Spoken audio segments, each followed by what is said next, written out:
this one down to about the 5. That was the 9th play of the drive, and they pick up 9 yards with it. They'll try and pick it up from McCaffrey. And that's a touchdown as they've broken our tie here in the final minute of the 4th. I don't know how many more of these my heart can take, my man. I just don't know. Another big touchdown. Late in the game, they look like they're in control, but still, there's a chance. Block the extra point, go down and score, kick the extra point themselves. They can pull this one out. Yeah, but also on the sideline that just took the lead, you got to get your defense ready in the special teams unit for the kickoff coming up. Yeah, you're exactly right. Got to pull everyone together and make sure they're still focused and aren't already celebrating a win. Fielded a couple yards into the end zone.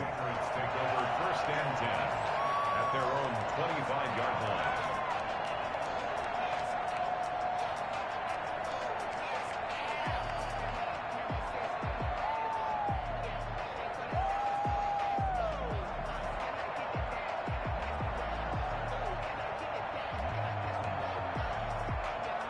New England with a 1st down as they begin the drive.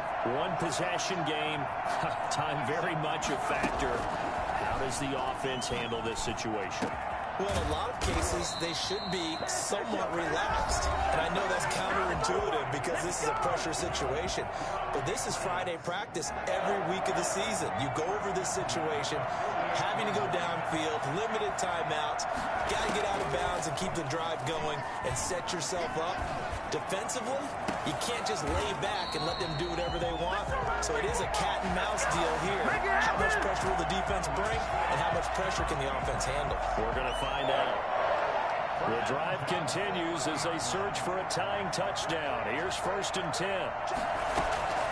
Off the play fake, he'll look to throw. Escaping the pressure right. And it's complete right back to Ridley. And they'll have it in the red zone before he crosses over out of bounds. Another good gain. That's now 35 yards combined on those last 2 plays. So from the 17 now, here's a 1st and 10. From the red zone now, they'll look to throw.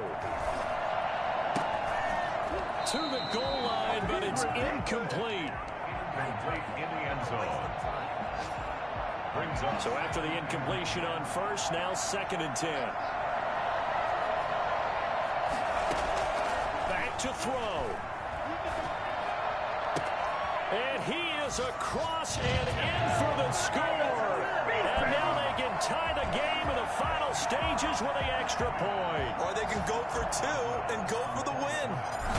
Obviously, the excitement level here is almost at fever pitch. Down 1. It's tempting to go for 2.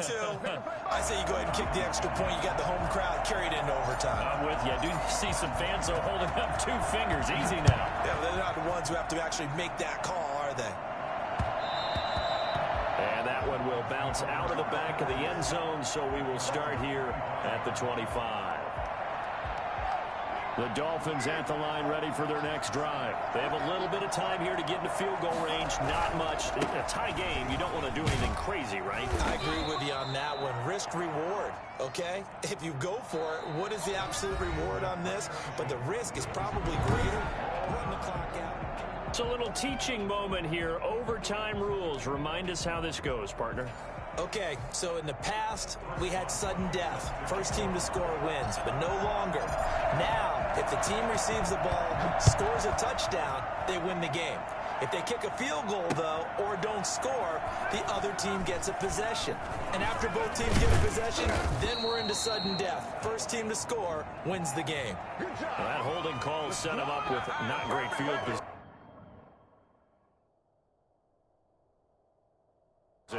Not at all when you tack on the penalty. With that field position after the return wasn't terrific, it's not a great starting field position as well.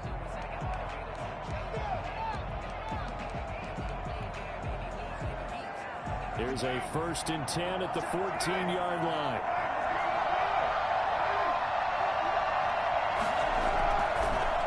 This is McCaffrey. And he'll take this one up over the 20 to the 21-yard line. It's a 6-yard gain on the ground, and that'll make it 2nd and 4. They'll run with McCaffrey. Fights forward for only about a yard up to the 21. I don't want to overhype it, but this is a big early season game, especially an overtime win. That can give you a big boost going forward in the season. It certainly can, and I don't think you're overhyping it because cliches go out the window when you start to play overtime. And you're right, the winner of this game now, that's an extra boost moving forward, and it actually is an extra hurt for the team that loses because normally you shake it off, but in this situation, it lingers a little bit longer. A Miami first down on a 14-yard pickup. And he'll be taken down, but not before he gets into enemy territory. Now whistles blow, and the Patriots are going to take another timeout. They'll be left with just one remaining here in OT.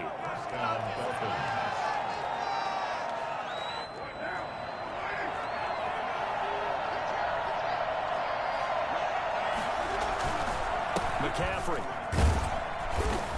And they'll get this just to the 47, 1-yard gain.